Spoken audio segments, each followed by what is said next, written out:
ఒకప్పుడు సాయి దునిలో తమ చెయ్యి పెట్టి వేరొక గ్రామంలో కమ్మరి కొలిమిలో పడపోయిన బిడ్డను రక్షించారు. అప్పుడు ఆయన చెయ్యి బాగా కాలింది. అది చూచి తాత్యా కంట తడిపెట్టాడు.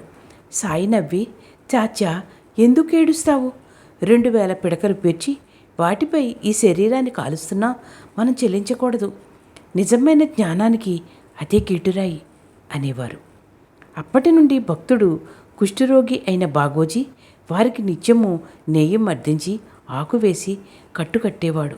అతడు తన శ్రద్ధను కాపాడుకోవడానికి సాధనగా కాబోలు. ఆ గాయం మానిపోయినా బాబా కూడా యావజ్జీవితము ఆయతని చేత ఆ సేవ చేయించుకునేవారు. నేను సాయి లీలలే కాకుండా నేను రాసిన కథలు, ఇతరులు రాసిన కథలు కూడా చదువుతాను. మీరు వినాలనుకుంటే డిస్క్రిప్షన్లో లింకు పెడతాను, వినండి.